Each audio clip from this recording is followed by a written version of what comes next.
सातव्या मुलीची सातवी मुलगी या मालिकेच्या आजच्या भागात आपण पाहणार आहोत.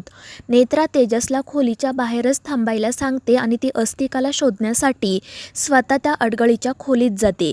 ती सगळीकडे अस्तिकाचा शोध घेत असते, मात्र तिला तिथे अस्तिका कुठेही दिसत नाही. आणि मग त्यानंतर ती नाईलाजाने त्या खोलीमधून बाहेर पडते आणि मग त्यानंतर अस्तिका त्या ठिकाणी येते. ते एका बॉक्स मागे नागरूपात लपून बसलेली असते. दुसरीकडे तेजस नेत्राला अस्तिकाबद्दल विचारतो, पण नेत्रा सांगते आतमध्ये कोणीही नव्हतं आणि ते ऐकून तेजसला धक्काच बसतो. आणि मग त्यानंतर नेत्रा त्याला घेऊन पटकन तेथून निघून जाते आणि ते दोघेजण तेथून गेल्यानंतर अस्तिका त्या खोलीमधून बाहेर येते. दुसरीकडे रुपालीला असं वाटत असतं की आत्तापर्यंत अस्तिकाने आपलं काम पूर्ण केलं असेल आणि त्यामुळे ती खूपच खुश असते आणि तिच्या खोलीमध्ये असणारे लाईट्स चालू बंद करत असते. मात्र या गोष्टीमुळे शेखरला त्रास होतो आणि तो रुपालीला सांगतो की लाईट्स बंद कर, मला झोपायचं आहे. तुला जे काही दिवे लावायचेत ना ते बाहेर जाऊन लाव. मात्र ते ऐकून रुपाली हसतच म्हणते की अरे, आधीच तुझ्या आयुष्यात अंधार आहे, अजून किती अंधार हवाय तुला? आणि आता झोपायची वेळ नाहीये. आता तुला जाऊन तुझ्या तेजसला शोधायला हवं, कारण तो गायब झाला आहे. आणि ते ऐकून शेखरला धक्काच बसतो. तर रुपाली हसतच त्याला सांगत असते की आता बघ, ती फाल्गुनी रडतच इथे येईल आणि तुला सगळं काही सांगेल. खरं तर तेजसची डेड बॉडी एवढ्यात सापडणार नाही, पण 4-5 दिवसांमध्ये नक्की सापडेल. आणि रुपालीचं ते बोलणं ऐकून शेखर खूपच घाबरतो. मात्र त्याला असंही वाटत असतं की ही मुद्दाम आपल्याला घाबरवण्यासाठीच हे सगळं काही बोलत आहे. मात्र रुपाली हसतच म्हणते की जर तुला विश्वास ठेवायचा नसेल तर नको ठेवू, माझी काही हरकत नाही. आणि मग त्यानंतर शेखर घाबरून हळूच तेजसला मेसेज करतो. दुसरीकडे नेत्रा तेजसला सांगत असते की तेजस भाऊजी, त्या खोलीमध्ये अस्तिका नव्हती. मात्र तेजस तिला सांगतो की नेत्रा, हे कसं शक्य आहे?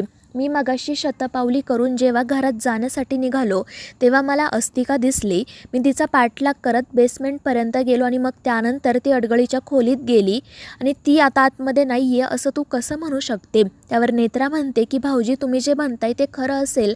कदाचित ती अस्तिका आतमध्येच असेल, पण नागरूपात. आणि ते ऐकून तेजस म्हणतो की या गोष्टीचा तर मी विचार केलाच नव्हता. आणि त्यावर नेत्रा सांगते की तेजस भाऊजी, तुम्ही आता आतमध्ये चला, आपण अस्तिकाला नंतर शोधूयात. मात्र तितक्यात तेजसला शेखरचा मेसेज येतो. तो नेत्राला सांगतो की बाबांचा मेसेज आला आहे. आणि मग तो मेसेज वाचतो तर त्यामध्ये शेखरने लिहिलेलं असतं की तेजस, तू कुठे आहेस? स्वतःची काळजी घे, कारण इथे ती रुपाली तुझ्याबद्दल काहीही बोलत आहे. तिने मला सांगितलंय की तेजसला मी मारणार आहे. आणि हे ऐकून नेत्राच्या पायाखालची जमीनच सरकते. तिच्या सगळ्या गोष्टी लक्षात येतात. तिला आठवतं की सकाळी रुपाली म्हणूनच तेजसकडे बघत होती. आणि मग ती तेजसला सांगते की तुम्ही पटकन बाबांना रिप्लाय करा आणि तुम्ही ठीक असल्याचं सांगा. त्याप्रमाणे तेजस रिप्लाय करतो आणि तो ठीक आहे हे कळल्यावर शेखरला आनंद होतो. तर इकडे नेत्राच्या सगळ्या गोष्टी लक्षात येतात. अस्तिका आज तेजसला मारणार होती हे लक्षात आल्यावर ती त्याला सांगते की तेजस भाऊजी, आपण पटकन आतमध्ये जाऊ. आणि मग ती त्याला घेऊन घरात जाते. तर दुसरीकडे रुपाली हसतच मनाशी म्हणत असते की आत्तापर्यंत माझ्या सेवकाने काम पूर्ण केलं असेल. दुसरीकडे फाल्गुनी अस्वस्थ होऊन तेजसचीच वाट बघत असते. तितक्यात नेत्रा तेजस त्या ठिकाणी येतात. फाल्गुनी त्यांना काय झालं आहे ते विचारते, मात्र नेत्रा तिला काही सांगत नाही. ती फक्त तेजसला म्हणते की भाऊजी, मला वचन द्या की तुम्ही आज रात्री या खोलीतून बाहेर पडणार नाही. मात्र तेजस खूपच रागात असतो. तो म्हणतो की नेत्रा, मी कोणालाही घाबरत नाही. आणि मग त्याचवेळी अद्वैतही त्या ठिकाणी येतो. तो नेत्राला विचारतो की नेमकं झाले तरी काय? तू पाणी आणण्यासाठी गेली होती ना, मग इथे काय करतेस? आणि त्यावेळी मग तेजस म्हणतो की नेत्रा, तू सांगतेस की मी सांगू? आणि मग नाईलाजाने नेत्रा अद्वैत आणि फाल्गुनीला सांगू लागते की मी सकाळी तुम्हाला म्हटलं होतं ना की आज विरोचकाच्या डोळ्यात काहीतरी वेगळंच दिसत आहे. आणि ते काय होतं हे आत्ता समजलं. त्यावर अद्वैत विचारतो काय? मात्र नेत्रा काही बोलणार इतक्यात तेजस म्हणतो की थांब अद्वैत, मी तुला सगळं काही सांगतो. आणि मग तो त्या दोघांना सांगतो की आज मला घरात अस्तिका दिसली.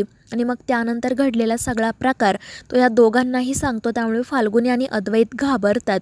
दुसरीकडे अस्तिका रुपालीची माफी मागत म्हणत असते की विरोचका, मला माफ करा. मात्र त्यावेळी मला जे बरोबर वाटलं तेच मी केलं. जर मी त्यावेळी त्या तेजसला दंश केला असता तर मग सगळा डाव आपल्यावरच उलटला असता, कारण नेत्रासुद्धा त्या ठिकाणीच होती. आणि त्यावेळी रुपाली म्हणते की कधी कधी मला असं वाटतं की त्या नेत्रालाच मारून टाकावं. तर अस्तिका म्हणत असते की त्या तेजसचा काळ आला होता पण वेळ आली नव्हती. मात्र रुपाली रागातच म्हणते की काळ आणि वेळ हे दोन्हीही मीच ठरवते आणि आता या घरात एक नाही तर 2 मृत्यू होणार. त्यामुळे अस्तिका तिच्याकडे बघतच राहते. तर दुसरीकडे नेत्रा, अद्वैत, शेखर, इंद्राणी आणि तेजस यांच्यासोबत बोलत असते. ती म्हणत असते की काल 2 गोष्टी घडल्या. पहिली म्हणजे तेजस भाऊजींना ती अस्तिका दिसली आणि दुसरी म्हणजे विरोचकाने बाबांना असं सांगितलं की ती तेजस भाऊजींना मारणार आहे. म्हणजे काल नक्कीच अस्तिका तेजस भाऊजींना मारणार होती आणि ते ऐकून घरातील सगळेच घाबरतात. शेखर तर रागातच तेजसजवळ जात त्याच्यावर हात उगारतो. तो म्हणतो, काय गरज होती तुला त्या अस्तिकाच्या पाठोपाठ जायची? त्यावर तेजस म्हणतो, मग बाबा मी दुसरं काय करणार होतो? ती अस्तिका आपल्या घरभर फिरत होती आणि मी काही भित्रा नाही आहे, मी कोणालाही घाबरत नाही. मात्र नेत्रा आणि इंद्राणी त्याला समजवण्याचा प्रयत्न करतात की आपल्या घरात जे काही घडत आहे ते साधंसुद्धा नाही आहे, आपल्याला खूप काळजी घ्यावी लागणार आहे. रागाच्या भरात जर आपण एखादं चुकीचं पाऊल टाकलं तर त्याचे परिणाम सगळ्यांनाच भोगावे लागतील. अद्वैत देखील तेजसला हेच समजावतो. मात्र तेजस काही ऐकायला तयारच नसतो. त्यामुळे मग शेखर त्याला सांगतो की मला असं वाटतं की तू फाल्गुनीला घेऊन काही दिवस बाहेर जावं. मात्र तेजस अजिबात तयार होत नाही. तो म्हणतो की बाबा मी काही पळपुटा नाही आहे आणि तुम्हाला का कळत नाही आहे, अशा परिस्थितीत आपण सगळ्यांनी एकत्र राहायला हवं. मात्र अद्वैत आणि शेखर काही त्याचं ऐकून घेत नाही. नेत्रासुद्धा त्याला म्हणत असते की तेजस भाऊजी तुम्ही खरंच काही दिवस घरापासून लांब राहा, नाहीतर तुमच्या जीवाला धोका निर्माण होईल. मात्र तेजस अजिबात ऐकत नाही. तो सांगतो की मी हे घर सोडून कुठेही जाणार नाही, आपण या क्षणी एकत्र राहण्याची गरज आहे. आणि मग शेवटी इंद्राणीसुद्धा त्याचीच बाजू घेते. त्यामुळे मग कोणीही त्याला बाहेर पाठवत नाही. आणि मग अद्वैत म्हणतो की इंद्राणी आत्या, मी तुम्हाला काल जो प्लॅन सांगितला होता ना, त्याचप्रमाणे आपल्याला काम करावं लागणार आहे, तरच ती अस्तिका सगळ्यांसमोर येईल. मात्र नेत्रा म्हणत असते की साहेब या सगळ्यामध्ये खूप मोठी रिस्क आहे. मात्र अद्वैत म्हणतो की नेत्रा रिस्क तर घ्यावीच लागेल. जर अस्तिकाला सगळ्यांसमोर आणायचं असेल तर मला हे करावंच लागेल. मात्र नेत्रा काही तयार होत नाही, कारण त्या कामासाठी अद्वैतला एकट्याला विरोचकासमोर जावं लागणार असतं. मात्र अद्वैत म्हणतो की कोणीतरी रिस्क घ्यायलाच हवी. मग मी रिस्क घेतो, मी तिच्यासमोर जातो आणि मग त्यानंतर जेव्हा अस्तिका सगळ्यांसमोर येईल तेव्हा तिचं काय करायचं हे तू बघ. आणि मग नेत्रा म्हणते, ठीक आहे साहेब, तुम्ही सांगताय तसंच आपण करू, मात्र थोड्या वेगळ्या पद्धतीने, म्हणजे त्या विरोचकाला संशय येणार नाही. त्यानंतर दुसऱ्या दिवशी सकाळी फाल्गुनी आणि केतकी सामानाची यादी बनवत असतात. तितक्यात रुपाली त्या ठिकाणी येते. मात्र त्या दोघीही तिच्याकडे लक्ष देत नाही. त्यामुळे ती मुद्दाम त्यांना डिवचण्याचा प्रयत्न करते. ती म्हणत असते की घरचे तुम्हा दोघींना इथे कसे काय सोडून गेले, त्यांना तुमची काळजी आहे की नाही? जर मी या सुरीने तुमचा गळा कापला तर? आणि तिचं ते बोलणं ऐकून त्या दोघीही खूप घाबरतात. फाल्गुनी पटकन तिच्या हातात असलेली सुरी लपवते. तर मित्रांनो, या मालिकेच्या पुढील भागांच्या अपडेट्ससाठी आपल्या चॅनेलला सबस्क्राईब करा.